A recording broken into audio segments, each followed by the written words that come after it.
Good afternoon, everyone.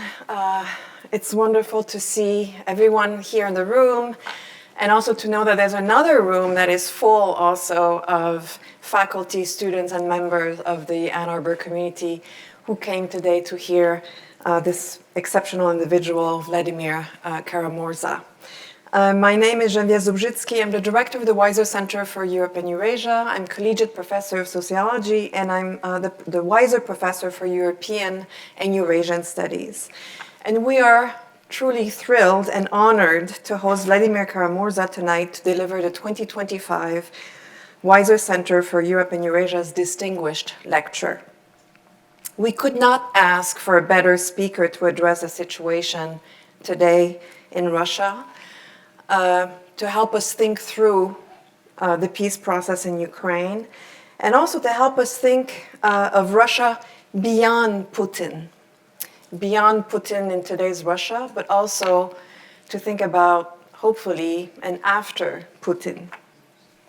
Vladimir Kara-Murza is a Russian politician, historian, Pulitzer Prize winner, journalist, author, filmmaker, and former political prisoner. Kara-Murza was a close colleague of the slain opposition leader Boris Nemtsov. He has served as deputy leader of the People's Freedom Party, and he was a candidate for the Russian parliament. Leading diplomatic efforts on behalf of the opposition, he played a key role in the adoption of Magnitsky sanctions against top Russian officials by the United States, the United Kingdoms, the European Union, Canada, and Australia, and therefore he has friends all over the world. For this work, he was poisoned twice and left in a coma. A joint media investigation by Bellingcat, The Insider, and Der Spiegel has identified FSB officers behind the attacks on his life. In April 2022, a few weeks after Russia's full-scale invasion of Ukraine, Kara-Murza was arrested in Moscow for publicly denouncing that invasion and the war crimes committed by Russian forces. Following a closed-door trial at the Moscow City Court, he was sentenced to 25 years for high treason and kept in solitary confinement at a maximum security prison in Siberia. During that time, he told me, to remain sane, he learned Spanish from one single book. He was released in August 2024 as part of the largest East-West prisoner exchange since the Cold War. It was an exchange negotiated by the US and the German governments, involving also the governments of Poland, Belarus, Slovenia, Norway, and Turkey. Vladimir Kara-Murza is a contributing writer at The Washington Post, winning the 2024 Pulitzer Prize for his columns written from prison. And he has previously worked at the Echo of Moscow, the BBC, Kommersant, World Affairs, and many other media organizations. He currently serves as vice president of the Free Russia Foundation, as senior advisor at the Human Rights First, and as senior fellow at the Raoul Wallenberg Center for Human Rights, an international organization based in Montreal, Canada. He was the founding chairman of the Boris Nemtsov Foundation for Freedom, and he has led successful international efforts to commemorate Nemtsov, his mentor, including with street designations in Washington, D.C. and London. Kara-Murza is the recipient of several awards in addition to the Pulitzer Prize, including the Council of Europe's Václav Havel Human Rights Prize. He's also an honorary fellow at Trinity Hall in Cambridge. And for those of you who cannot be in this room, and for those of you also in this room, I'm happy to announce that in November, he will be back also to receive another very significant award from the University of Michigan. So it's an honor, really, to host such a courageous and impactful political activist and public intellectual. And I want to say a few words about universities, and in particular, public universities like our own, that have a unique role to fulfill not only in educating and empowering the next generation, but also in serving as a space where diverse viewpoints and perspectives can be freely expressed, evaluated, and critiqued. So I will take this opportunity, therefore, to remind everyone that the university's deep commitment to freedom of expression does not extend to the right to substantially disrupt or interfere with the lawful speech of others. We will have a Q&A session after the presentation, and you can line up to the 2 microphones on each side of the room to pose your questions directly to Mr. Kara-Murza. And now I ask that you please join me in offering a very warm welcome to Vladimir Kara-Murza.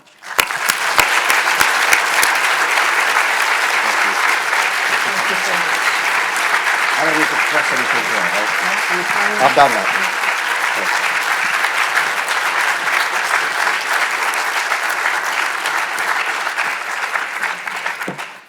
Thank you. Thank you so much, Professor Zabritsky, for your very kind introduction.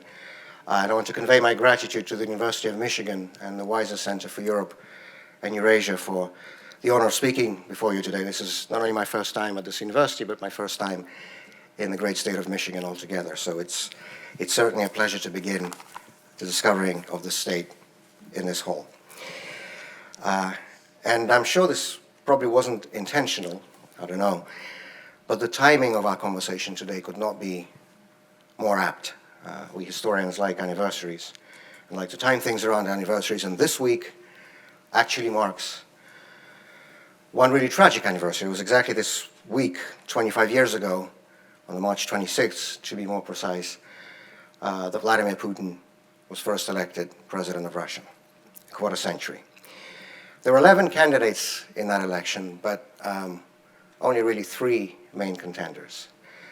The third place finisher was Grigory Yavlinsky, a prominent Russian economist, founder of the liberal Yabloko party, who during his campaign warned of a coming dictatorship, of a coming authoritarianism under Vladimir Putin. His campaign ads on television featured Russian political prisoners in the future Gulag and Russian soldiers involved in endless wars all over the world. And a lot of people criticized those campaign ads for being too alarmist and unreasonable. Well, I would like to see where these people are today. He came in third place. You would not be surprised to hear that that was a candidate I voted for. It was my first presidential election. I was 18 years old, and for all intents and purposes also the last one, because we haven't really had any since. The runner-up was Gennady Zyuganov, leader of the Communist Party of the Russian Federation, who had a very simple and straightforward campaign, a very simple and straightforward manifesto, which essentially could be all summed up in one phrase: back to the USSR. He played on nostalgia for the lost, quote-unquote, glory of the Communist Empire. His campaign rallies were held under red Soviet flags, and during the campaign he went and laid flowers at the tombstone of Joseph Stalin in Red Square.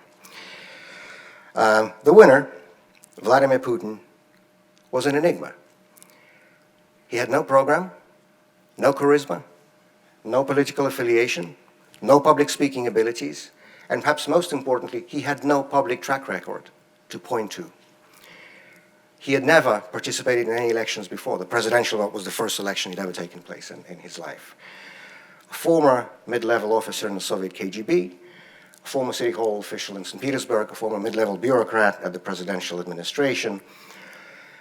He was, and former director of the FSB, of course, the main successor agency to the Soviet KGB. He was propelled to national prominence just 6 months before that presidential election, simultaneously with the start of the second war in Chechnya. That war was launched ostensibly in response to a series of mysterious bombings of residential apartment buildings in Moscow, Volgodonsk, and other Russian cities that left hundreds of people dead, just ordinary peaceful civilians, children sleeping in their beds, and that were blamed by the government on quote-unquote Chechen terrorists. From everything we know now, it's fairly clear that those apartment bombings were actually staged by the FSB, the Russian Federal Security Service, which up until August of 1999 was headed by Vladimir Putin. The parliamentary election in December of 1999 and the presidential election in March of 2000 were held in an atmosphere of fear and war hysteria, with Putin being heralded by state media as a savior and the only person who could defend Russia and Russian citizens from the terrorist threat. On the 26th of March, 2000, 25 years ago this Wednesday, Vladimir Putin squeezed into victory, receiving, according to the official results, 52% of the vote, just enough to avoid going to a runoff ballot. Subsequent media investigations have pointed clearly to numerous instances of ballot stuffing in Putin's favor in several regions across Russia, putting into question the legitimacy of his first-round victory. Be that as it may, that election in March 2000 was the first and the last election under Vladimir Putin's rule that, according to international observers from the Council of Europe and the Organization for Security and Cooperation in Europe, was at least generally, and I quote, consistent with internationally recognized democratic principles, end of quote. None of the following ones came even close. Today, a quarter century later, we have a whole generation of people in Russia who have grown up never seeing an election where you don't know the result in advance, never watching independent television that would criticize the authorities, never knowing what a real parliament looks like. Benito Mussolini, the Italian fascist dictator, once remarked that when he consolidated absolute power in his hands in Italy in the early 1920s, he did it in a manner of plucking the chicken feather by feather to lessen the squawking. These were his exact words. And in this, Vladimir Putin was a very good student. His transformation of Russia from the imperfect democracy we had back in the 1990s to the perfect dictatorship it is today was not instantaneous, but it was well planned, it was determined, and it was very consistent. The feather he plucked first were independent media. We have a saying, a proverb in Russian, «Кто нас обидит, 3 дней не проживет». Those who will offend us will not survive 3 days. Almost in the exact keeping with this proverb, on the 4th day after his inauguration as president of Russia, this was the 11th of May 2000, Vladimir Putin sent armed operatives from the FSB, the Prosecutor General's Service, and the Tax Police to raid the offices of Media Most, which was the largest private media holding in Russia, and the parent company of NTV, the most popular, the most watched, the most respected independent television network in Russia. Back in the 90s, NTV had become synonymous with quality professional journalism, but alongside its professionalism, it was also known for its fiercely independent editorial policy. It was NTV that brought the uncensored, horrific reality of the First Chechen War to millions of Russian households. And the channel never shied away from criticizing either the Russian government generally or the president personally. And this did not change when Boris Yeltsin left the Kremlin and was replaced with Vladimir Putin. In early 2000, in the midst of that presidential election campaign, NTV's flagship satirical program, Kukli, meaning puppets or spitting image, ran an episode based on Little Zaches, which is a 19th century German novel written by Ernst Hoffmann. It featured a mean, ugly dwarf who, thanks to a magic spell from a fairy, suddenly became admired and praised by everybody around in sort of collective hypnosis.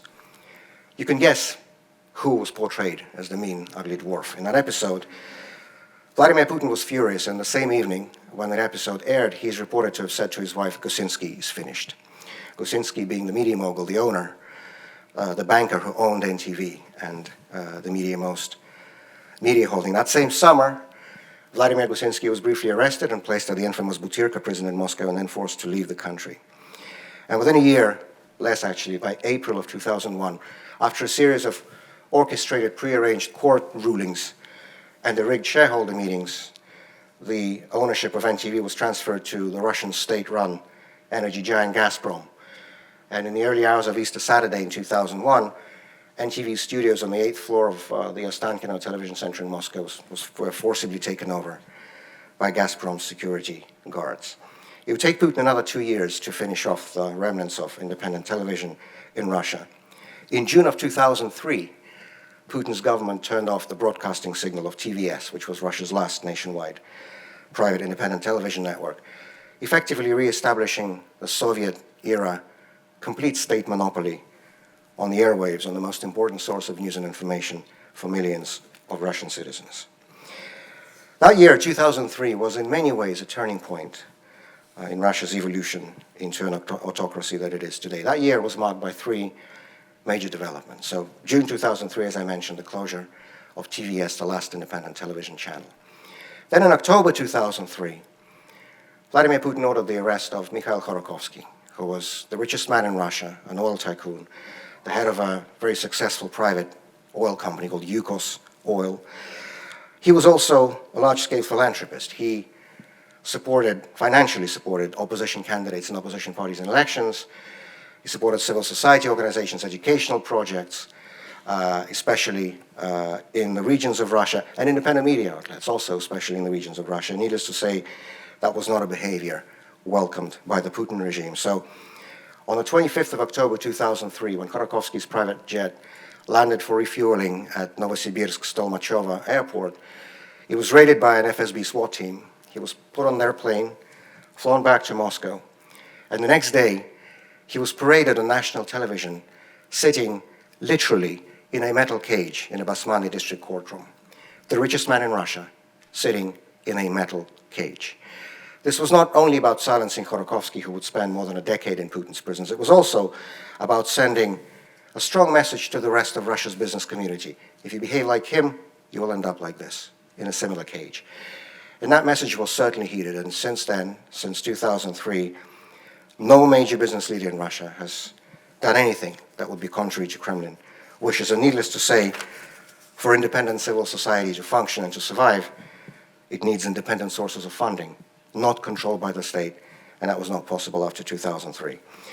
The third and final blow came in December of 2003, when Russia held a parliamentary election.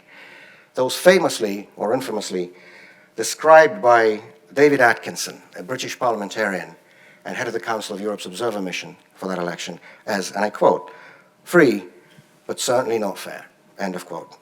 It was still free in the sense of opposition candidates, including myself. I was a candidate for the Russian parliament in the southern district of Moscow. We could still appear in a ballot, which is unthinkable today, of course. But it was certainly not fair in the sense that the results of that election were pre-programmed by the total state dominance in the media and by the widespread use of administrative resources and administrative coercion. And the main result of that parliamentary election was the removal of any meaningful political opposition, namely the two largest pro-democracy parties, the Union of Right Forces led by Boris Nemtsov, which was my party, and Yabloko led by Grigory Yavlinsky, from the State Duma. Henceforth, the Russian parliament became a mere rubber stamp that instantaneously approves any decisions made by Putin. To recall the unforgettable words of Boris Gryzlov, Putin's associate in the ruling United Russia Party, who was elected as Speaker of that Duma in December of 2003, and I quote again, "Parliament is not a place for discussion," end of quote. I think that is a phrase that will go down in future history books, serving as an epitaph for the Putin regime. The story of Russia since then has been a story of the continuance and non-stop tightening of the screws and of a full speed ahead from authoritarian to an actual totalitarian state that my country is today. And that final red line, in my view, was crossed on the evening of the 27th of February 2015, when Boris Nemtsov, former Deputy Prime Minister of Russia, the most prominent, the most effective leader of the political opposition, pro-democracy opposition to Vladimir Putin, was gunned down on a bridge, literally in front of the Kremlin, with 5 bullets in his back. Beyond the immediate low-level perpetrators, everybody higher up the chain of command in the organization of that murder was fully shielded from any investigation and any accountability. One does not investigate oneself. As an oversight report by the Organization on Security and Cooperation in Europe that was published in 2020 noted, it actually presented specific witness testimony pinpointing to where, when, and how Vladimir Putin and head of his security service, General Viktor Zolotov, gave the order for the assassination of Boris Nemtsov to Ramzan Kadyrov, who is the Kremlin-appointed strongman in Chechnya. If you can assassinate the leader of the opposition in the middle of your capital city and completely get away with it, after that you can do absolutely anything. And as you all know, of course, last year, a little more than a year ago, another leading Putin opponent, anti-corruption campaigner Alexei Navalny, was murdered in his prison cell in the Russian Arctic Circle. It is important to remember, I think especially today, given all the international developments, that when we are speaking about Vladimir Putin, we are not only speaking about a dictator, we're not only speaking about a usurper, he's certainly both of those things, but we're also speaking about a murderer in the most direct and most literal sense of this term. For 25 years, this man has been killing, both inside and outside of Russia's borders.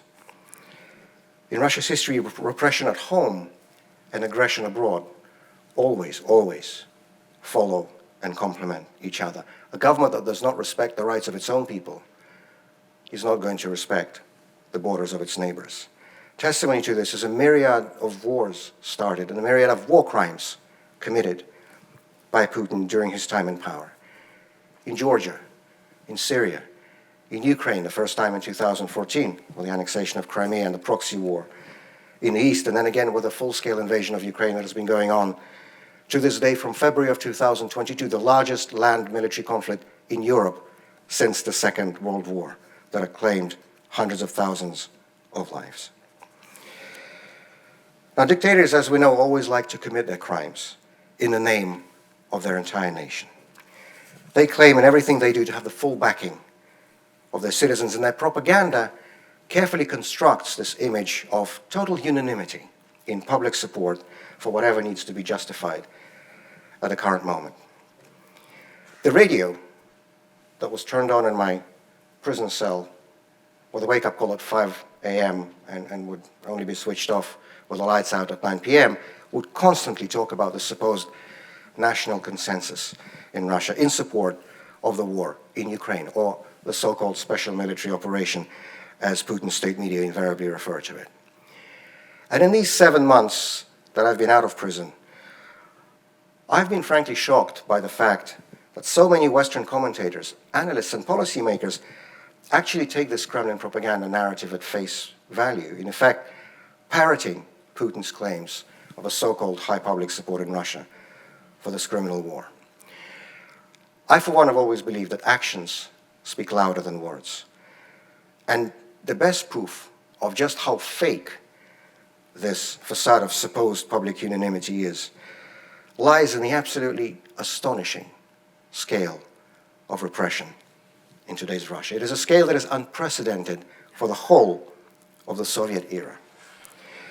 According to publicly available and self-admittedly incomplete figures from human rights groups, and I had to check it just before coming in because this figure rises literally daily, today's Russia holds 1,563 political prisoners. That is more than the whole of the Soviet Union, which is 15 countries put together, held in the mid-1980s. And I can tell you, having been inside the system, that this figure is nowhere near reality. There are so many people who are there for, a social media post, or for standing with a poster. Nobody knows them. They're not on anybody's list. They're not on anyone's radars. They're not on any human rights organizations' advocacy campaigns.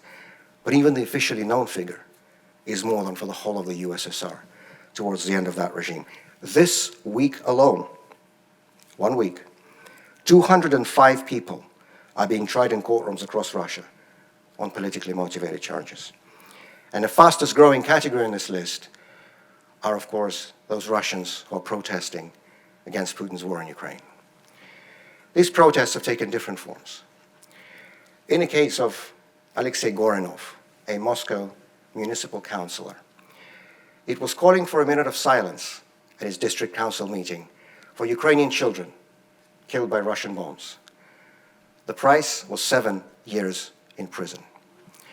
In the case of Maria Ponomarenko, a journalist from Siberia and a mother of two, he was writing the truth about the Russian airstrike on a theater in Mariupol that left hundreds of civilians dead. The price was 6 years of prison. In the case of Dmitry Ivanov, a talented young mathematician who was arrested on the day of his final exam at Moscow State University before he was able to graduate, he was posting on social media about war crimes committed by Russian forces in Bucha and elsewhere in Ukraine. The price was 8.5 years of prison. And I can go on with this list. It is simply too long. There are more names than would ever be possible to mention. Just last Friday, 3 days ago, Alexander Skobov, a historian and journalist from St. Petersburg, was handed a 16-year prison sentence for posting on social media and participating in an opposition conference. Let me repeat this, 16 years in prison for posting on social media and participating in an opposition conference. This is the reality of today's Russia. Skobov is 67 years old, so this is actually a death sentence for him. This past weekend, 2 days ago, a Russian Orthodox priest in St. Petersburg by the name of Father Nikolai Savchenko was arrested right in his church during the service because of a photo he posted on social media where he's standing with a Ukrainian flag and where he added a quote from the Bible, from the book of Kings. This is from chapter 12, verse 24. "Thus saith the Lord, ye shall not go up nor fight against your brethren." End of quote. I don't think that even George Orwell could have anticipated a situation where a Christian priest would be arrested for advocating peace and quoting from the Bible. But again, this is the reality of today's Russia. Father Nikolai is currently being held at an administrative detention center in St. Petersburg, and I hope and I pray that that does not translate into a criminal case, which has often been the case with many political prisoners, including myself, when they first hold you over some minor administrative charge, and then that ball grows and that translates into a long, long criminal prison sentence. I hope and pray this is not the case with him. I'm often asked, and I was actually asked just earlier this afternoon during the interview I did with Channel 7 ABC in Detroit, beyond Putin's propaganda, beyond what these people are saying, what do Russians really think about the war in Ukraine?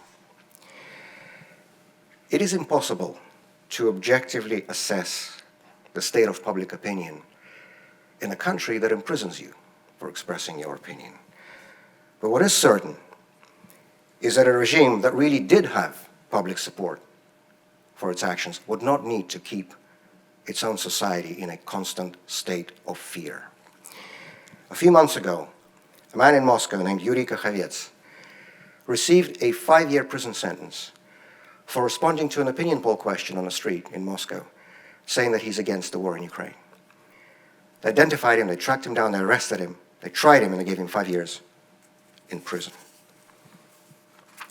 Please remember this example the next time you hear some serious Western analysts talking about Russian opinion polls that show high approval rate of Vladimir Putin and the war in Ukraine. But we do, from time to time, get what I like to call glimpses into how a lot of people in Russia actually feel about this regime and this war. One such glimpse came about a year ago, in February 2024. We had our so-called presidential election then, with Putin running alongside a couple of hand-picked clowns that he chose himself. And of course, again, the propaganda presented a total image of unanimity. But then there was one guy, a lawyer, a former member of the Russian parliament, named Boris Nemtsov, who announced that he was running for president of Russia as the anti-war candidate. He said that he's against the war in Ukraine, he called it a tragic mistake and promised to end it on day one. And the public response was simply unimaginable. Suddenly, all over Russia, in large cities and small towns, there were these hours-long lines of people standing at his campaign offices, of people wanting to sign the ballot petitions to get him registered as a candidate, because you need to get a certain number of signatures to be put on the ballot. I was in prison at the time. I obviously didn't have any means of receiving information normally, but some of it were in the letters that I received. Actually, almost all the letters that I received back in February of last year were about these lines, and my lawyer, when he would come on his weekly visit, would bring me printouts from social media showing these photos, and it was simply amazing. That's the only way I can put it. Because, of course, Nadezhdin was not allowed on the ballot. He was barred from running, as opposition candidates always and invariably are in Vladimir Putin's Russia. But that was almost besides the point, because suddenly everybody saw through the lie peddled by Putin's propaganda machine that all Russians support his regime, that all Russians back his war. Because you can rig election results, which they do, you can fix opinion poll numbers, which they do, but there's nothing they could do to hide the sight of these hundreds of thousands of people literally voting with their feet for the only anti-war candidate. He had to collect 200,000 signatures to apply for registration. He had no money, he had no media access, he had no administrative resources. He collected them in 10 days. And this was, a case when sometimes this facade, carefully, meticulously constructed by the regime's propaganda, falls apart in a matter of days. I'll never forget a letter I received from one young woman in the Black Sea town of Novorossiysk in the south of Russia. After describing how she waited in that long, long line, 2 or 3 hours, long line of like-minded, mostly young people to sign the ballot petitions for this anti-war candidate, she ended the letter by saying, "I never realized how many of us there are." This is my Russia. The Russia I love, the Russia I call home, the Russia Vladimir Putin does not want any of you to see. Not the Russia of murderers and war criminals who are sitting in the Kremlin, but the Russia of good, decent, kind-hearted people who oppose them. Not the repressive, belligerent, archaic Russia of today, but a hopeful, peaceful, democratic Russia of tomorrow. It is that tomorrow that we're all working for. We know from Russian history that major political changes in our country usually happen like this: swiftly, suddenly, unexpectedly, when nobody sees them coming. Both the Tsarist regime in the early 20th century and the communist regime in the late 20th century collapsed in 3 days, in a literal sense, not a figure of speech.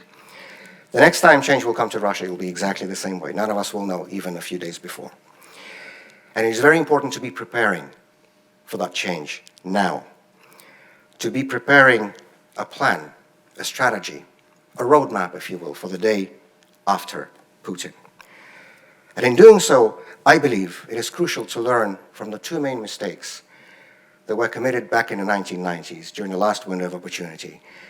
Mistakes that led to the failure of our democratic transition back then, and the consequences of that we're all living with today.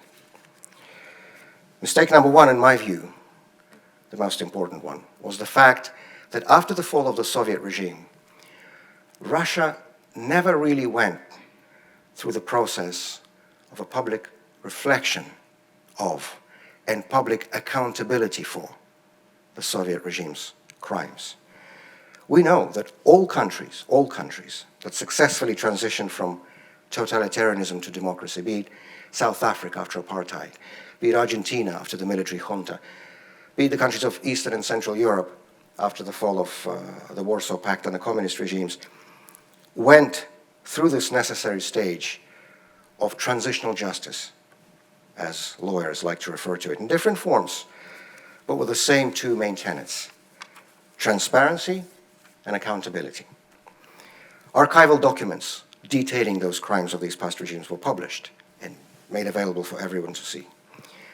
People who committed these crimes were held accountable. The ideologies and practices of these former regimes were officially and publicly denounced and condemned at the level of the state. There were moved towards similar transparency and accountability in the early 1990s in Russia. And probably the three most prominent people who were pushing for that were Vladimir Putin, a legendary Soviet-era dissident, writer, political prisoner who spent nearly 12 years in the Soviet Gulag; Galina Starovoytova, very prominent member of the Russian parliament from St. Petersburg, one of the leaders of the Russian democratic movement; and Anatoly Kononov, a justice of the Russian Constitutional Court. In their own different ways, this is what they pushed for throughout the early 1990s. Galina Starovoytova, on two different occasions, introduced a lustration bill into the Russian parliament, a bill that was modeled on what had already been done in then still Czechoslovakia. Lustrations are procedures which would restrict former officials of the communist regime and former operatives of its security services from ever again holding positions of power. Vladimir Putin, who served as an expert on President Yeltsin's legal team during the Constitutional Court case in 1992 of the Communist Party against President Yeltsin, he banged at every door, and he went around every single office in the Kremlin to argue, urge, shout about the need for the opening of the archives, some kind of a judicial process that would condemn the cries of the communist regime. And Anatoly Kononov wrote a very powerful dissenting opinion when that trial concluded. This was November 1992, in which he very forcefully and very argumentatively called for trying the crimes of the communist regime according to the existing international statutes to which the Soviet Union was formally a party, but which it violated literally on a daily basis every moment of its existence. International statutes like the International Covenant on Civic and Political Rights, or the Convention Against Torture, or the Convention Against Genocide, and so on. But none of these calls at the end were heeded. And when Bukovsky would talk about all this to the Yeltsin administration's officials, they would sort of, shake their head and say, no, what you're calling for amounts to a witch hunt. And Bukovsky looked back at them and said, well, in that case, the witches will come back and they will start hunting us. And that, of course, was exactly what happened when Boris Yeltsin left the Kremlin and was replaced by Vladimir Putin, a Soviet KGB officer, who very symbolically, Russia's a country of symbols, symbols matter, very symbolically began his rule in December of 1999 by coming to Lubyanka Square, to the site of the FSB, the former KGB, and officially unveiling a memorial plaque to Yuri Andropov, somebody who epitomized everything that was wrong with the Soviet system, both in terms of domestic repression and in terms of the external aggression. As Soviet ambassador to Budapest, Andropov was one of the architects of the 1956 invasion of Hungary, and then as longtime chairman of the KGB, he prioritized fighting political dissent at home, set up a special directorate within the FSB, the 5th Chief Directorate, to fight dissidents, and expanded a horrific practice of punitive psychiatry when dissidents were declared mentally insane and kept in torturous conditions with no set terms in so-called special psychiatric institutions. This man symbolized the worst of the worst in the Soviet system, and he was the man that Vladimir Putin chose to unveil a memorial plaque at the very beginning of his rule. We know from history that when evil is not publicly reflected on, publicly accounted for, and publicly condemned, it's going to come back. And this is what we saw in Russia 25 years ago. We cannot afford to repeat that mistake next time a window of opportunity for change in Russia opens. There must be, next time, a full transparency and full accountability for all the crimes committed and is still being committed by Putin's regime. Of course, needless to say, the war crimes in Ukraine, the war crimes in all the other conflicts that they've been involved in, but also the crimes committed against our own citizens at home. The assassination of Boris Nemtsov, the assassination of Alexei Navalny, the persecution of hundreds of political prisoners, because those witches must never, ever return again. Mistake number 2, which also played a very negative role in the 1990s, was the fact that the West was not really ready, or perhaps not really willing, to fully embrace and accept that nascent democratic Russia into its own ranks, not ready or not willing to fully integrate that Russia into the Euro-Atlantic institutions. I have many friends in the political circles of Central and Eastern European states, and every single one of them tells me how important it was for them back in the 1990s to have that light at the end of the tunnel, that promise, that prospect of Euro-Atlantic integration, of a return to the civilized world, in order to carry on, persevere, and complete the very often difficult and unpopular market and democratic reforms. In fact, when Václav Havel, the president of then still Czechoslovakia, addressed the United States Congress in February of 1990, he termed the whole process of the post-communist transformation in Czechoslovakia as, and I quote, our return to Europe, end of quote. Russia never really had that promise in the early 90s, and when, on the 20th of December 1991, President Boris Yeltsin wrote a letter to then NATO Secretary General Manfred Wörner, for the first time, officially and publicly raising the question of future Russian membership in the North Atlantic Treaty Organization, he never even received a response. A few years ago, I was writing a piece about this for a Polish magazine. And I went back to the archives, to the Library of Congress in Washington, other places. to sort of flick through the newspaper cuttings, to see the documents, the sources, to understand how is it possible that something of this importance from the president of Russia is not even responded to. And all these sources went back to the same fact, that Western leaders were so taken aback by this idea, because nobody had thought it through before, that they could not come up with a coherent response. This is a direct quotation from the New York Times piece from December 1991. That Western unpreparedness came at a very high cost, for Russia, for Ukraine, for the West itself, for everybody. And this is a mistake that also cannot be repeated the next time. Because, as I think everybody has come to realize, at least in these last 3 years, what happens in Russia affects everyone. And when Russia is repressive at home, it is always going to remain aggressive abroad. And for as long as there's a regime as there is today in the Kremlin, Russia is going to continue being a threat to its own people and to everyone around. The only true guarantee of long-term peace, security, and stability on the European continent, the only true guarantee of a Europe whole, free, and at peace, will be a democratic Russia. I have absolutely no doubt that day will come. But I believe it is incumbent on all people of goodwill, both in Russia and in the West, to work together, to work in cooperation with each other, to try to bring that day a little bit closer. Thank you very much, and I look forward to your questions.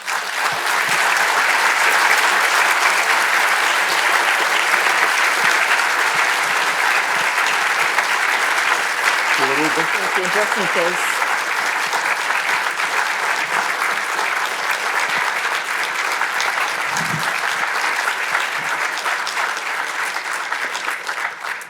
We have 2 microphones. The floor is yours.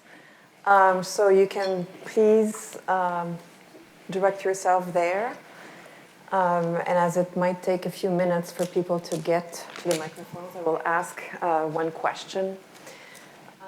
Namely, the role of people like yourselves who are in exile. We know that with the full-scale invasion of Ukraine, a lot of Russians left, went to Georgia, for example. Others went to, they couldn't go so many places since the doors were closed to Russian citizens. So what do you think the role is for people, for Russian dissidents and members of the opposition abroad? Thank you for the question, Professor Zabriskie. First of all, let me say that I never wanted to be abroad. To me, it's always been a question of principle that a Russian politician has to remain in Russia. And I never left after the poisonings that you referred to at the beginning. I never left after the start of the full-scale invasion, because I've always felt that those of us who are the public faces of the opposition, those of us who are politicians, we have a level of responsibility before our fellow citizens that frankly transcends any considerations of personal interest or personal safety. What moral right would I have to call on my fellow Russian citizens to stand up to the Putin dictatorship if I didn't do it myself? And also, especially at a time when the regime seeks to rule by fear, I think it's really important, again, for those of us who are the public faces of the opposition, to show that we should not be afraid. And the only way you can show it is by your personal example, by not running away. I think the most important lesson from the Soviet dissident movement was that they showed that at the end of the day, fear is an individual choice. Yes, these regimes will seek always to rule by fear, to instill fear, to make everybody afraid. But as Soviet dissidents showed us, at the end of the day, it's up to each individual person to decide whether he or she chooses to be afraid or not. And again, I think it is incumbent on those of us who are opposition politicians to show that no, we cannot be afraid. We cannot afford to be afraid. We have to stay here. And this was true for many of my colleagues. It was certainly true for Ilya Yashin, who was on the same exchange with me last August. Nobody ever asked her opinion at any moment. I don't even have a valid Russian passport because mine had expired while I was in prison. They just stuffed us on a plane like cattle and threw us out of the country because Putin needed his murderers and his spies and his hackers back. But now we do find ourselves in this situation when we are abroad. And I think, frankly, one of the most important things we can do here in the free world is continue advocating for all of those who are still left behind. Because For many of these people, I'm not exaggerating, it is not only a question of unjust, unlawful, politically motivated imprisonment, it's actually a question of life or death. I mentioned Alexander Skobov, who is 67 years old, who's suffering from diabetes, asthma, hepatitis C. He doesn't have a long time left. Forget about 16 years. I'm not sure if he has 2. Alexei Gorinov, whom I also mentioned, the Moscow municipal councillor, he's well into his 60s. He's missing part of his lung. He's being kept in these basically torturous conditions in these isolation cells and punishment cells. Same conditions as I was, but I'm 20 years younger than him. I don't know how much time he has left. And I believe it is very important that the free world stands on principle and on values and stands with those people in Russia who are opposed to this murderous regime, who are opposed to this criminal war in Ukraine. I think the most important message that was sent by Western governments in our exchange last year was the fact that they insisted, in particular the US and the German governments, insisted that this exchange includes not only their own citizens who are held hostage by Putin's regime, but also us, Russian political prisoners. Because out of the 16 people exchanged from the Russian side, 8, myself included, were Russian political prisoners. This was the first time this happened in nearly 4 decades. The last time this was in 1986, still in Soviet times. And I think this sent a really powerful message of solidarity to all those people in Russia who oppose this regime, who oppose this war, because by doing this, those governments sent a very powerful signal that they know and understand who the real criminals are, that they know and understand that the real criminals are those people in the Kremlin who have started this war, not those of us who are in prison because we had opposed it.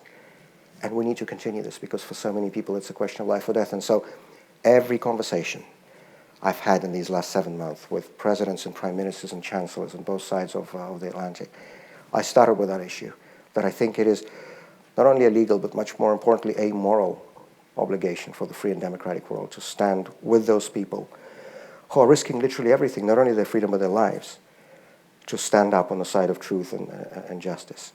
And so this is something we can and have to do here.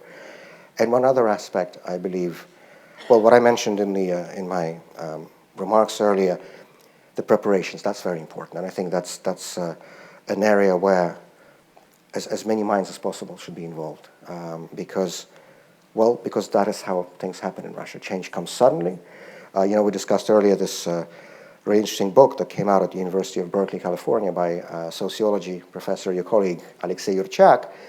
It's a book about the later years of the Soviet Union, and the title of the book is It Was Forever Until It Was No More, because that's exactly how things happen. People think it's forever, it's stable, it's strong, and then the next thing you know, it's gone. That's exactly how the Putin regime is going to fall. None of us knows when, in what circumstances, how precisely, but we know that it will, because nothing is forever, and he's no exception. And we need to be ready for that day after, not to repeat the same mistakes from the 90s. And finally, very importantly, I think one of the most important things the free world can do today, and we, those Russians who now either because they left or because we were kicked out like us are outside, one of the most important things we can do is help reach as many Russians inside Russia as possible with truthful and objective information about what's happening. Because as astonishing as it may sound to people living in a free country in the 21st century, a large part of the population in Russia is not even aware of all the horrors that are happening every day in Ukraine, because the Putin propaganda is obviously not telling them that. I'll tell you a story. When I was first arrested in the spring of 2022, I was first put in a cell of 6 people. And this was just an average sort of cross-section of people in Russia. By internal unwritten instruction, prison authorities are not allowed to keep politicals together. So political prisoners cannot be in the same cells with other political prisoners. So I was the only political in the cell, and the rest were there for some economic crimes or some drug offenses or whatever. And so these were just average people from the street. And when I got in that cell, the other 5 thought of the war in Ukraine, well, they were told to think of the war in Ukraine by the TV screen that was on the camera in the cell. I had to be very patient. I had to explain and argue and present the facts and explain again and argue some more. And I can tell you that after 3 or 4 weeks, the whole cell thought the same of this war that I do. Not because I said anything brilliant or genius. No, I didn't. I just gave people the facts. And Russian people, most of them, are just like people in any other country. They're normal people. Any normal person would prefer peace to war. Any normal person would be horrified at the thought of cities and hospitals being bombed and children being killed. The problem is a lot of people in Russia don't know this. And so I think it's really important for the free world and for the Russian exiles to reach as many people back home as we can with truthful and objective information. Thank you. We have a long line already. Okay, so I will start here. I will ask everyone. See, there's already a lot of people. I will ask for brief questions and also... Okay. Yeah. Okay, can you hear me better now? Yes, okay.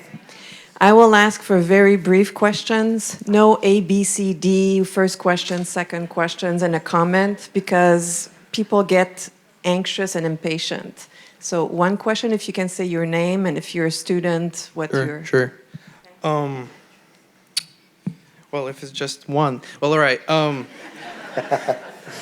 My name is Fedor. I'm a junior, right? Studying economics. Thank you very much for being here. It's my pleasure. And I'm just curious about your perspective. Do you still believe there is a meaningful opposition scene in Russia? And do you think that protests and riots outside the country can make a difference, even if their impact inside Russia might be quite limited? Yeah, so that's... Thank you. Thank you so much for the question. First, on the terminology.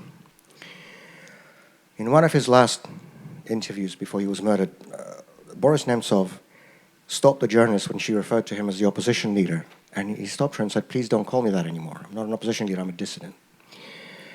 And I think it's important sort of to get the terminology right, because to me, opposition is a term that belongs to democratic systems, right? Because members of the opposition, they participate in elections. They debate in television studios with each other. They sit in parliaments and so on. In Russia, people who oppose this regime are either in forced exile, in prison, or dead, like Boris Nemtsov and Alexei Navalny. And so, in these conditions, I don't think it's meaningful or makes much sense to talk about opposition. There are no opposition. There is no opposition in totalitarian systems by definition. What there is significant public opinion against what's happening, because otherwise they would not need to do all of this.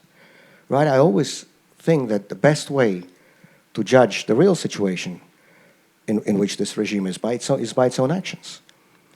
I mean, somebody who is really popular, they wouldn't need to rig elections. Why would they? They would just stand and win, surely, wouldn't they? And then they'll show to everybody that, you know, we're strong and popular. They tried that once, by the way. In 2013, in the Moscow mayoral election, the Kremlin allowed Alexei Navalny to run as a candidate.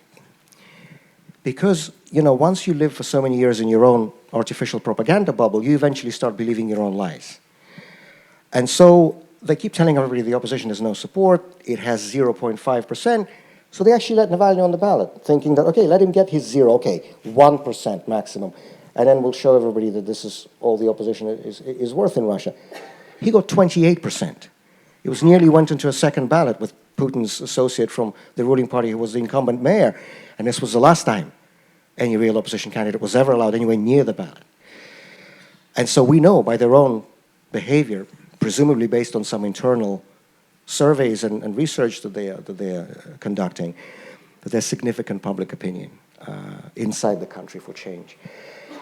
And I think it's really important for the outside world to stand in solidarity with those people. First of all, to understand that change in Russia is a necessary condition if we want to have peace, stability, and security, and certainly in Europe, but I would argue even wider across the world. Russia's a powerful country. It's the largest country in the world. It's the largest country in Europe. It's a permanent member of the UN Security Council. It's a nuclear power, and so on. What happens in Russia affects everybody. And so to have a normal, legitimately elected democratic government in Russia is in everybody's interest.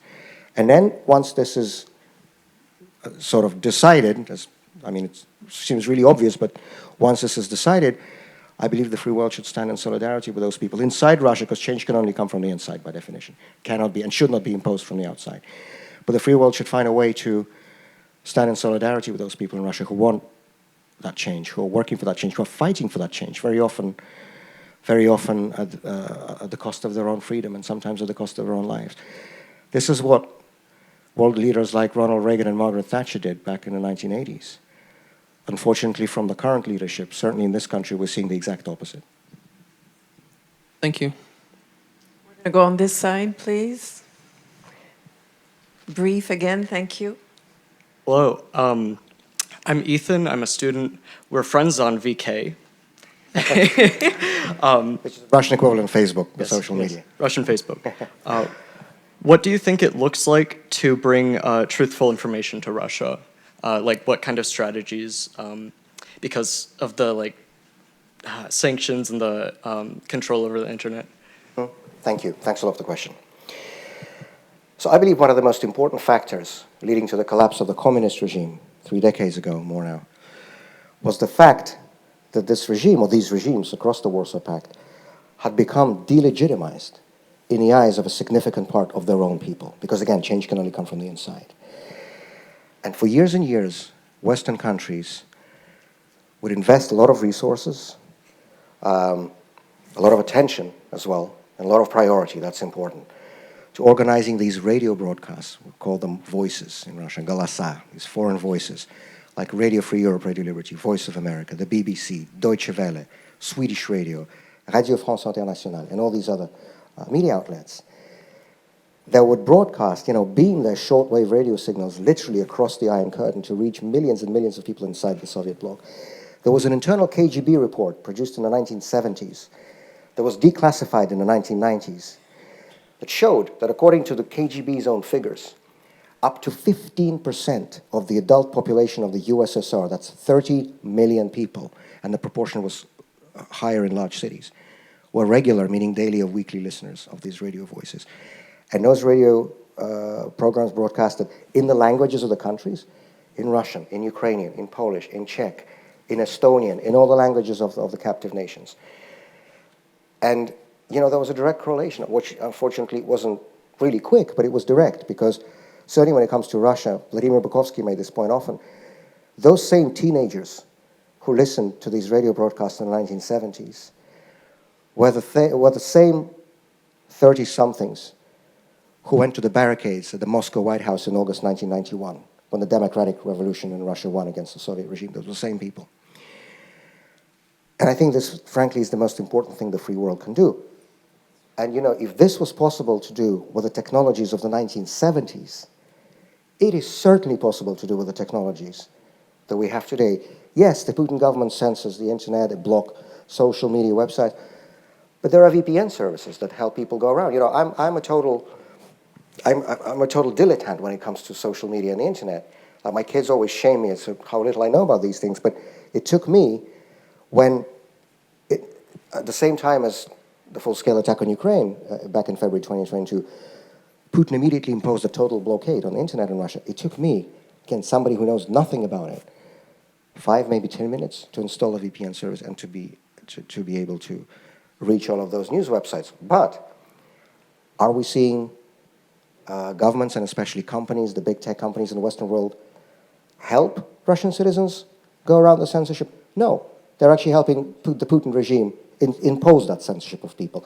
In the last, we had an op-ed in the Washington Post about this about a month ago, with Yulia Navalny, Alexei's widow, and Ilya Yashin, and me, 3 of us, put out an op-ed pointing to just one example, Apple, a company everybody knows, one of the most famous American companies, based in California.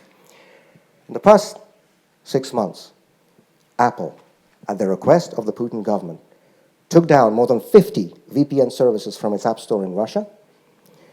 They took down, again, Apple, not the Russian security service, Apple itself, took down the apps belonging to major news outlets like the BBC, like Medusa, like RFERL, Radio Free Europe, Radio Liberty, which is actually a US-funded broadcast. They just took them down. So instead of helping people get access to information, they're helping Putin stifle it. And, of course, as you are all aware, of the horrendous and shameful development in this country in the last 2 weeks. For decades and decades, Radio Free Europe, Radio Liberty continued to broadcast. Nobody could close them down. Not the KGB in the Soviet Union, not the Securitate in Romania, not the Stasi in East Germany. Closed them Donald J. Trump. He signed a decree a couple of weeks ago, totally shutting down all US foreign broadcasts. not just for Russia, for Cuba, for Venezuela, for Iran, for China. I think the Kremlin must have run out of champagne by now because they've been opening bottles every single day for the past 2 months. And this is completely unacceptable. And so, basically, I think that the briefest answer to your question is the free world should be doing the exact opposite of what, well, at least certainly the new American administration is doing now. It is possible. It is needed. It is doable. It's only a question of political will. But unfortunately now, we're seeing the President of the United States actually openly siding with the dictator, not with the people that he oppresses.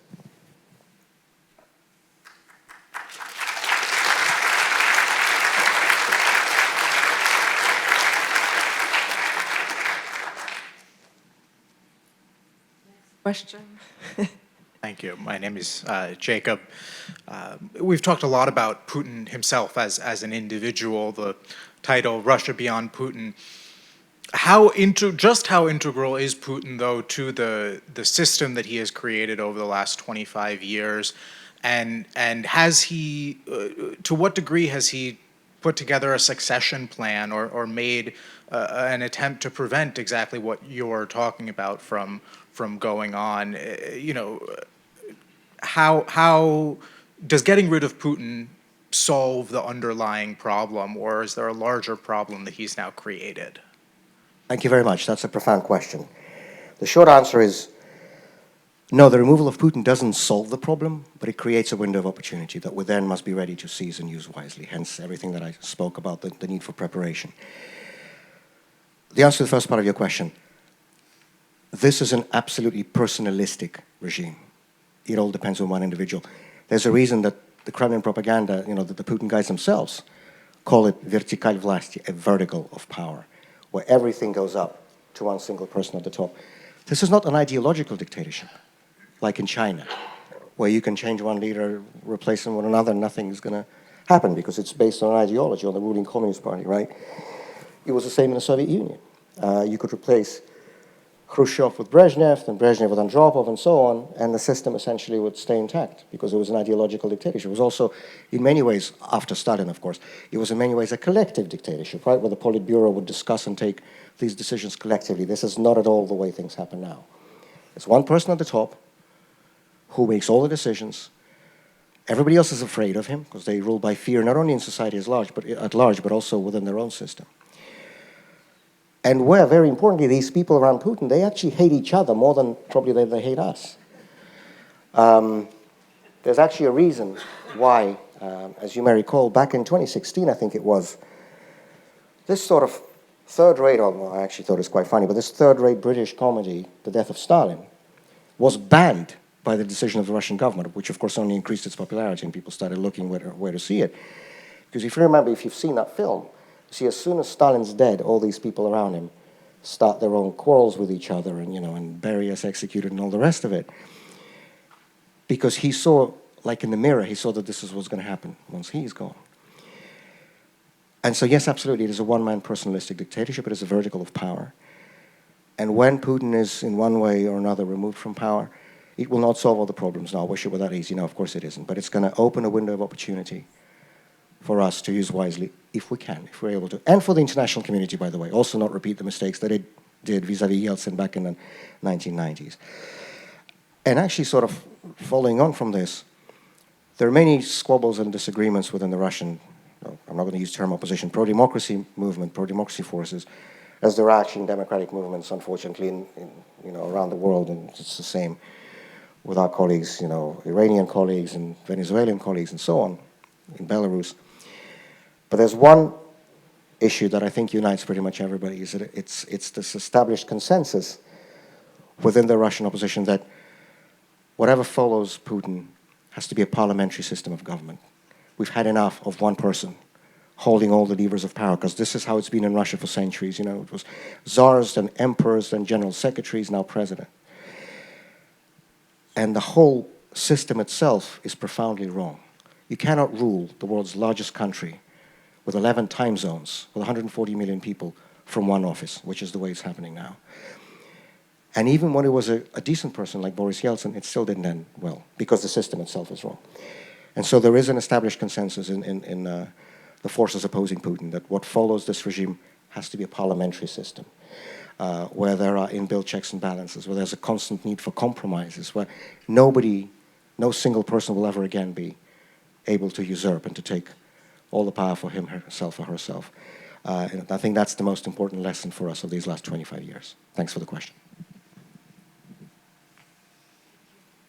Yes, Hi. please. Thank you. My name is Sarah. I'm a PhD student in the Slavic department. My question is, do you have any insight into the public opinion or private public opinion reactions of the predominantly non-Russian regions in Russia? I mean, they're being sent overwhelmingly to die in Ukraine. If you have any thoughts or commentary on this part of the Russian population. Thank you so much. I mean, I'll give the same response as to the general point. In the conditions of a repressive dictatorship, it is not possible to assess the state of public opinion, not because we can't trust the polling companies, but because people will be afraid to give honest responses, right?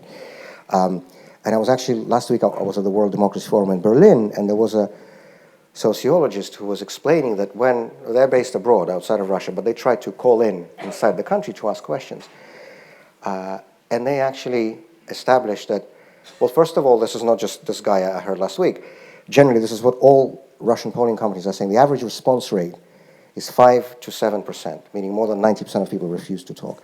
And this sociologist that I heard speak in Berlin last week, he said that from their observations, it's only the pro-Putin people, so that 5% probably that actually supports Putin and the war, they pick up the phone and they're happy to speak because there's nothing to be afraid of. They give the responses that are expected from them by the regime.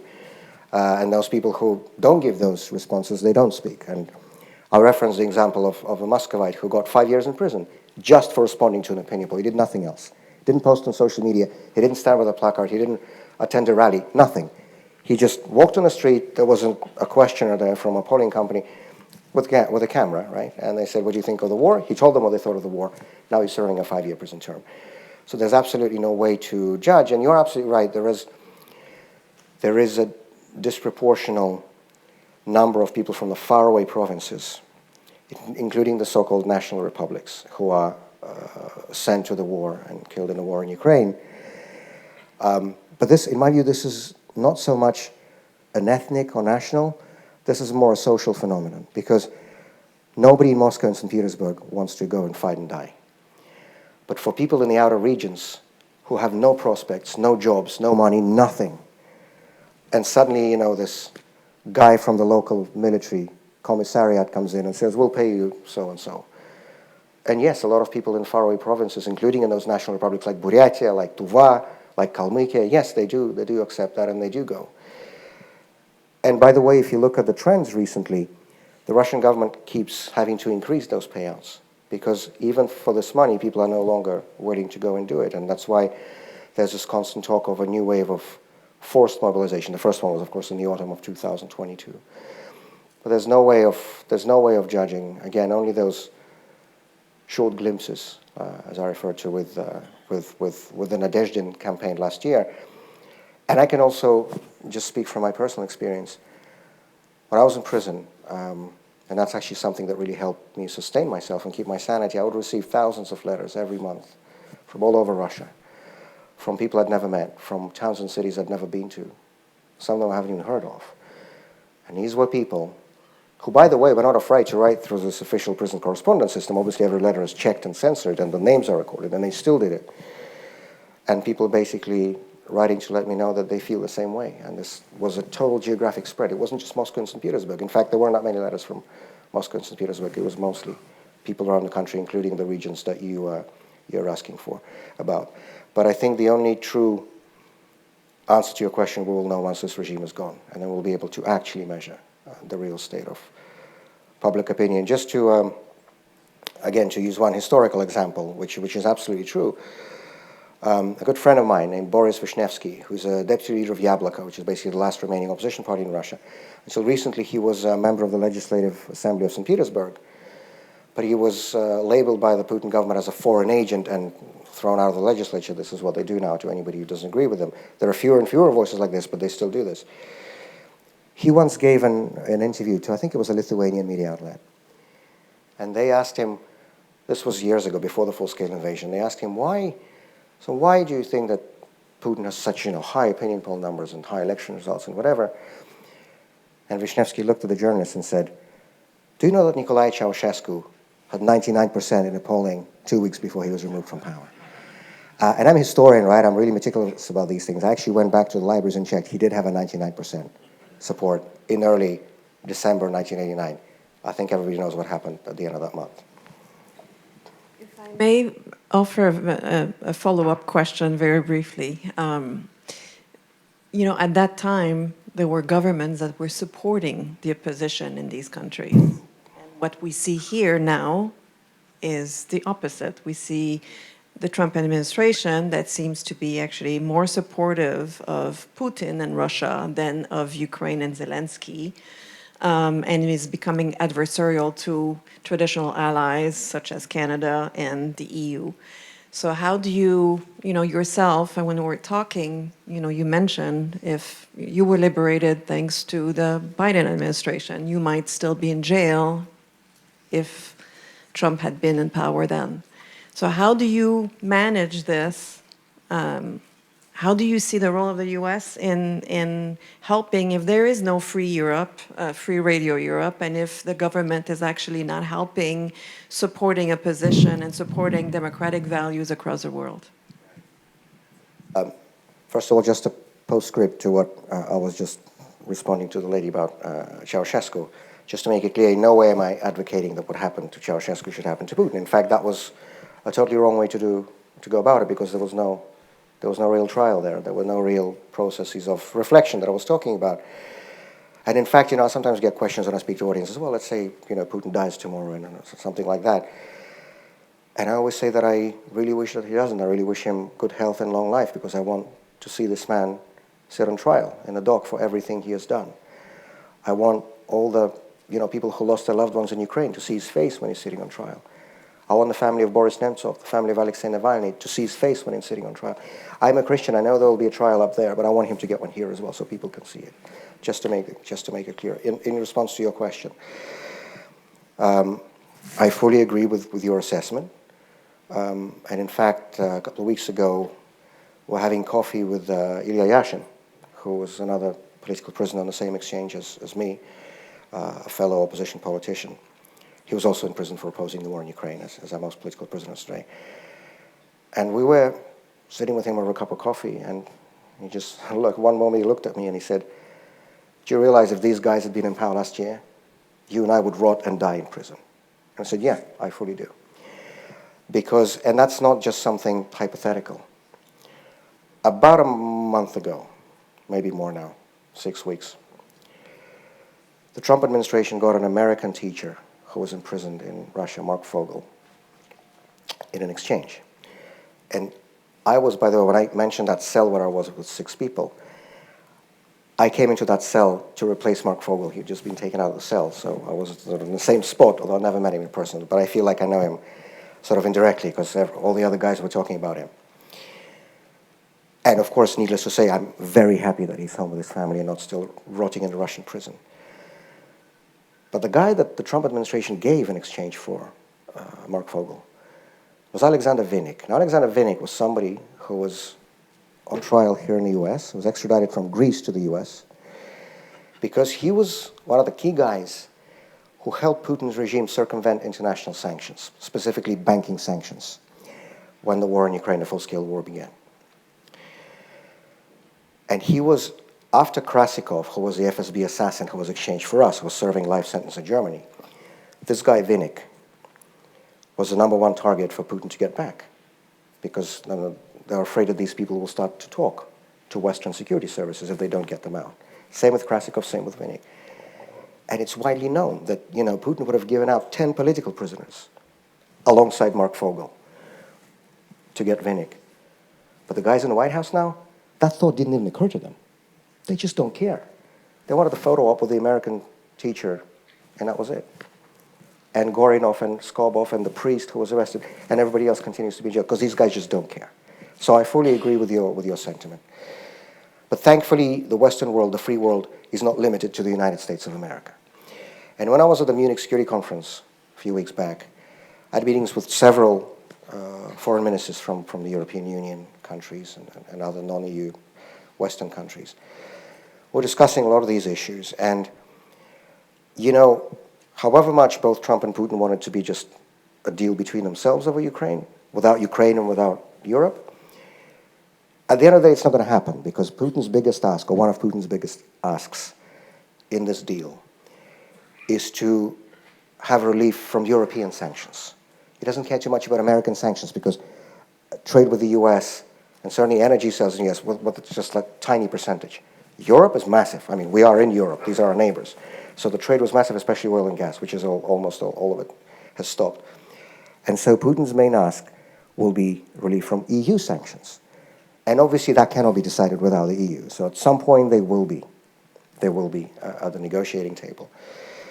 And what I was discussing with all of these foreign ministers and parliamentarians on the other side of the Atlantic, there is a campaign that has been launched by a group of, very importantly, Ukrainian and Russian NGOs, human rights organizations, together, co-led by Alexander Matviichuk, who will be speaking here as part of your program in a couple of weeks.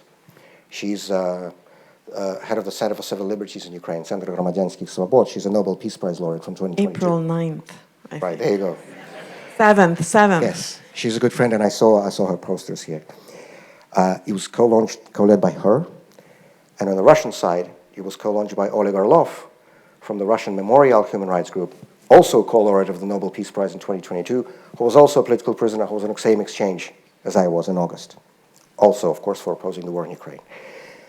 They launched this campaign called People First, which has now been supported by a whole series of big-name international NGOs, including Human Rights Watch, including the Norwegian Helsinki Committee, and many, many others. And the goal of this campaign is to say, look, everybody's talking, when we're talking about this deal over Ukraine, everybody's talking about territories, power stations, rare earth minerals, I don't know what else, but nobody's talking about people.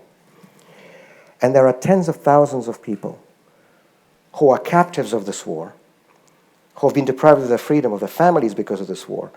POWs on both sides, of course, but that sort of goes without saying because that's directly in the Third Geneva Convention, that they will have to be repatriated. So that's automatic. But apart from the POWs, there are thousands, or perhaps tens of thousands of Ukrainian civilians who have been abducted by Russian forces and held in detention facilities and jails on Russian or Russian-occupied territory with no basis in international law. The Geneva Conventions specifically prohibit taking civilians as hostages during military conflict, but that's exactly what's happening. Tens of thousands of them. There are tens of thousands of Ukrainian children who have been unlawfully abducted by Russian forces and kept and spread all over, you know, the place in Russia. Nobody even knows exactly where they are. There's a growing number, daily growings, as I said a few minutes ago, number of Russian political prisoners, Russian citizens who are only in prison because they had the courage to speak out against this criminal war. This war is the reason they're there. They're also captives of this war. And so the goal of this campaign that Alexander Matviichuk and Oleg Orlov are co-leading, and that so many other people around the world are supporting, that whatever else is in this ceasefire deal or the post-war settlement, whatever it's going to be called, it has to include a clause providing for the release of all the captives, Ukrainians and Russians, POWs, civilian hostages, kids, and the Russian political prisoners. This has to be done. And so this is a priority for me. This is what I'm spending most of my time on in these last few weeks, and I and many other colleagues will continue to do everything we can to make sure to see that clause in that deal.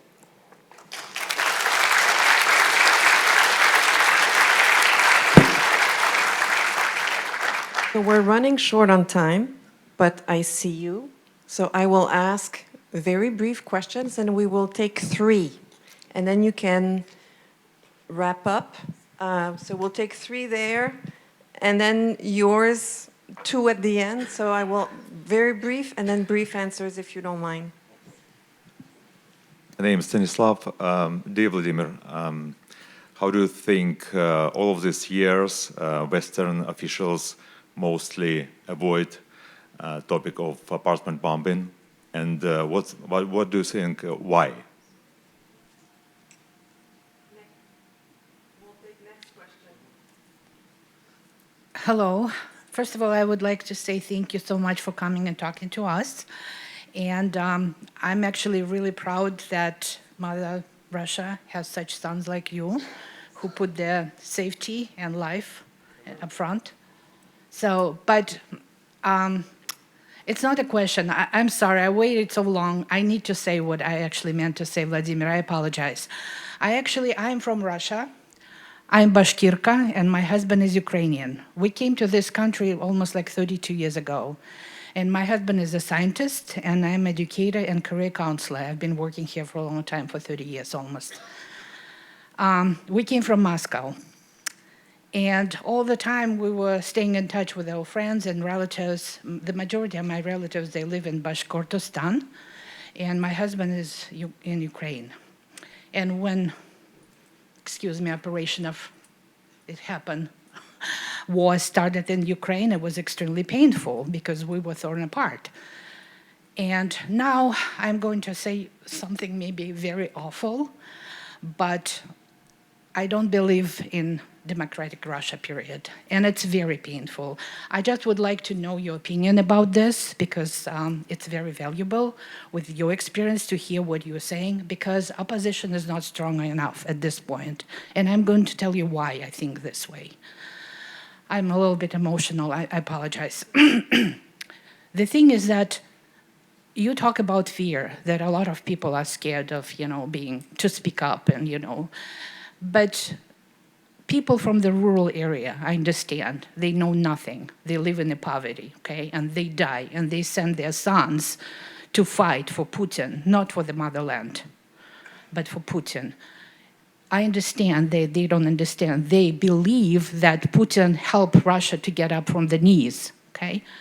But I'm talking about intelligent, educated people with PhDs. My friends, scientists in Russia, my teachers, my coworkers, former from schools, my neighbors who have PhDs, master's degrees, what happened to them?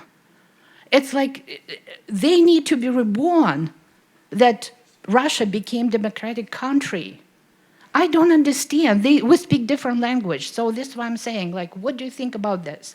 Because I lost a lot of friends because of this. What do you think about this? And it's just one thing. I apologize. 5 seconds, please, because we're running out of time, and there's 3 more people who want to say something. But my question is, what do you think? I tried, but I failed. Because when they aggressively stand by and defend Putin regime, this is why I feel like I'm losing. And Thank you. Thank you so much.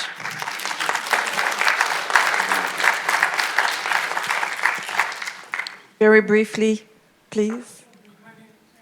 Writer, I think in my head I'm an intellectual, but I'm not a scholar. And so I want to talk to you about the heart, a subtle hint to the heart of the people. Closer to the microphone, please. I want to talk to you about the subtle hint of the heart of the Russian people. And I needed words and dates, so I said, who tried to overthrow Putin? And they came up with AI came up with a real simple thing. Quickly, attempted overthrow Vladimir Putin during the rebellion of June 2023 was the leader of the Wagner Group. You probably know his name, and I don't know if I can say it. Yevgeny Prigozhin. I watched the Ukraine-Russian war every day for a handful of years, and I was definitely interested in during that time. They took over facilities. They blew planes out of the sky. And I just want to say one more thing. We have a Ukrainian scholar who would like also to ask a question behind you, so I would really like him to be able to ask. If you can conclude your sentence. A lot of people yaying and pushing on the people, and that's why I want to say the heart of the Russian people seemed to be behind the whole thing, and they got very far. Thank you. Thank you very much, Vladimir, for your activities, your work, and dreams about better Russia. So my question is, how do you envision the justice process for low-level war criminals who committed war crimes in Ukraine? How to deal with the 1 million of people involved in the implementation of Putin's policy? You said and it's no doubt that Putin and his closest circles responsible for the war. You mentioned people from the list who are bravely tried to say true in Russia and were imprisoned. But the truth is also we have a list from dozens of people who committed war crimes. So what to do if we discuss about millions? Because Russian army at this moment is 2 million people, and not only Russian army is involved in these war crimes. Thank you. Okay, we're going to take the last one, very brief, and then Yeah. we'll try to summarize. It can be short. This is Jonathan. Thank you for coming. And help me imagine how we get to Russia beyond Putin. Who gets upset? Who has the power in Russia to depose Putin? Is it the oligarchs get upset because it's not working out anymore? Is it the military? Just imagine for me how that change happens. That's what I need. Thank you. So much. Thank you for all the questions. I'll try to be really like blitz responses here on the question about the apartment bombings.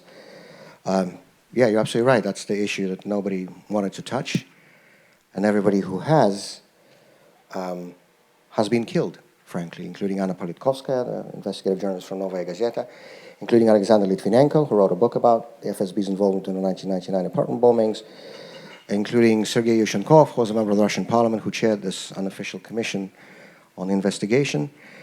And it's astonishing that it's been 25 years now, more, and people really aren't talking about it. I mentioned in my introductory remarks that Putin was furious when, during the presidential election campaign, NTV showed that satirical program portraying him as Little Tsahi, as the ugly dwarf. But he was perhaps even more furious that just a couple of days before the election, NTV, in an episode of its flagship investigative program, actually dedicated the whole program to the discussion of the likely, then as it was thought, involvement of the FSB in these bombings. This was something that was openly discussed, and that sealed the fate of that television channel. I think a lot of people are afraid. A lot of people don't want to touch it. And hopefully when things in Russia change and the archives are opened, as they never really were in the 1990s, maybe we'll find out the answers not only about people involved in this in Russia, but also the reasons why people in the West were silent about it. On the question from the gentleman about the justice, that's really important, and I can speak about this for hours because we never had that in the 90s, and this was the reason for where we are today. I mean, look, in 1991, when the Soviet regime collapsed, one of the organizers of the Katyn massacre of the Polish army in 1940 was still alive. Nothing happened to him. People who worked in Stalin's NKVD and were personally torturing prisoners like academician Vavilov, the greatest scientist in Russia, who was, arrested and then killed in the Gulag.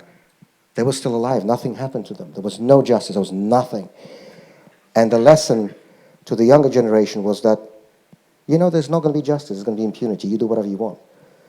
And it is absolutely imperative to avoid this. And you're absolutely right. It would be too simplistic to say that only Putin and a couple of people around him bear responsibility.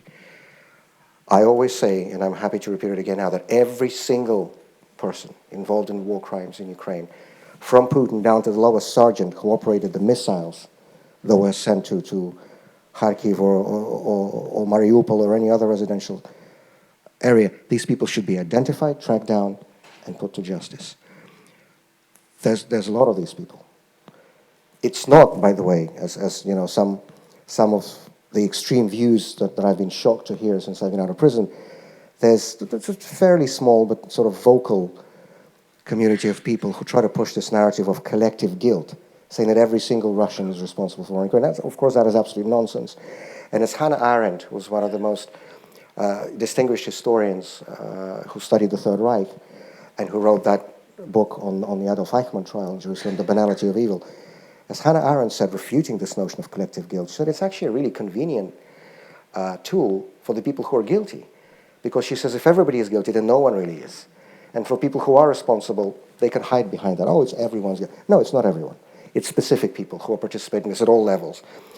And there are amazing projects working on this now, including the projects that you are involved in with Peter Pomerantsev and others. What's the title of it? The Reckoning Project. The Reckoning Project. It's a project that now is working to track down all these cases of war crimes and the people who were responsible for them. I mentioned the World Forum for Democracy in Berlin that I attended last week. There's an amazing team of filmmakers, half Russians, half Ukrainians, who are working in areas that were liberated by the Ukrainian army after it had been occupied by Putin's forces, places like Bucha, that everybody in the world knows about. They went in there as soon as it was possible and tried to talk to people, to collect witness testimony, and to keep all this evidence for the time when it will be possible to have justice. And that time will come. Next time there will be no impunity, because that was tried once, and we saw how that one worked out. And I just take my hat off before all the people who are involved in these projects, because it is so, so, so important. And a lot of Western governments are supporting these projects. Again, on the European side, the US government did until recently. It is no longer supporting it, as you know. A few days ago, there was a big news story that the US administration, was it that they deleted the database of the abducted Ukrainian children? They just got rid of it, and it's not there anymore. But thankfully, as I mentioned earlier, the Western world is not limited to the United States of America, and there are countries in Europe who are still committed to doing this. And it's very important to have these databases, to have these lists, to have the names of these criminals who will all have to be served justice when the time comes, and the time will come. On the lady's question, first of all, thank you so much for your kind words. I hear your pain.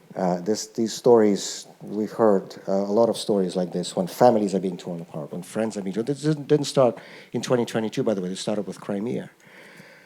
But this is the result of 2 decades of propaganda. It wasn't for nothing that they destroyed all the independent sources of information for people in the first 3 years of Putin's rule. As I mentioned there at the beginning, the last independent TV channel was closed down in 2003. So for more than 20 years, the Russian population has been exposed to this daily brainwashing. Every single day. Well, it does have an effect. It does. You know, the Nazis were only in power for 12 years. And how did they make it so that so many people in the most cultured nation in Europe, as Germany was thought of, went along with 6 million people being burnt in gas chambers? How did they accept that? And this question can be asked about many totalitarian regimes. And that is the situation in Russia today. It is absolutely true. It is horrendous. It is tragic. It is heartbreaking.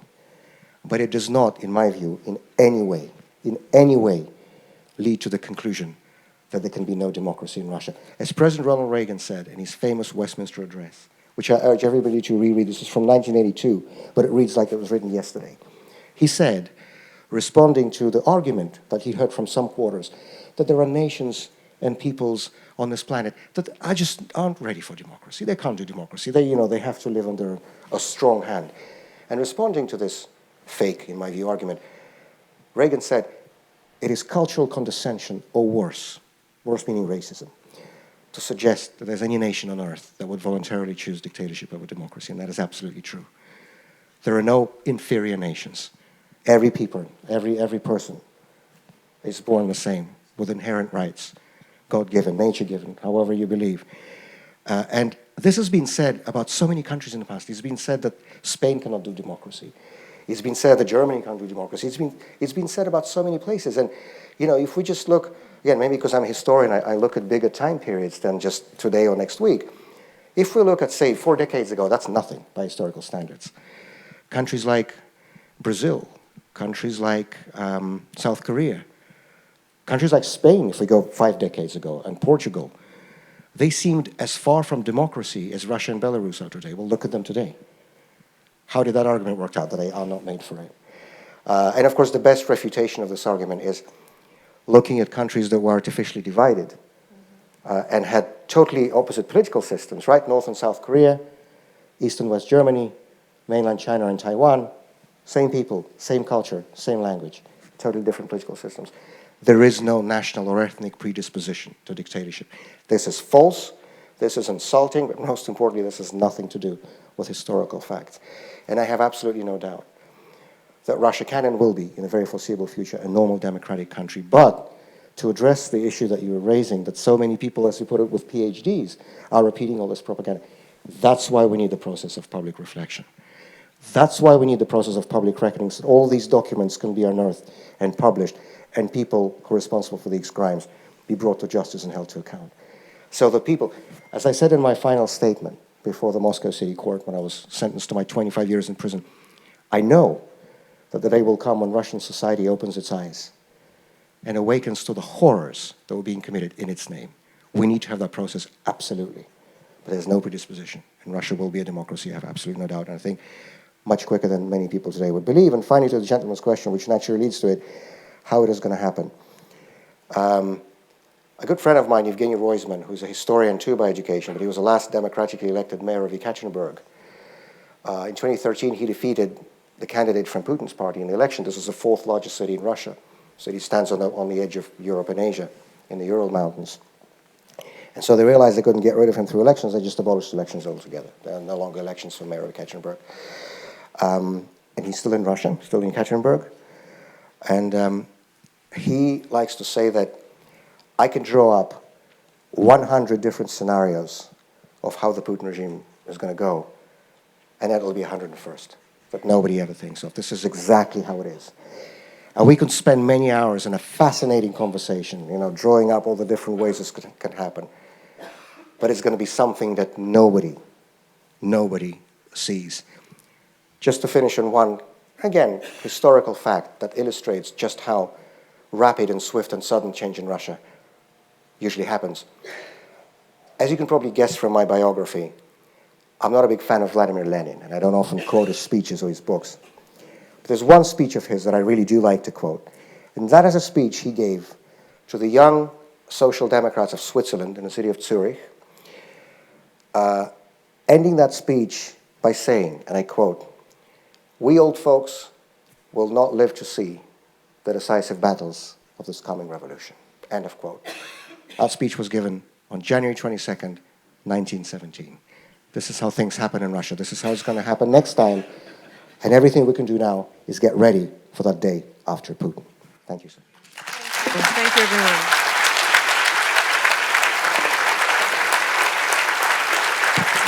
Thank you.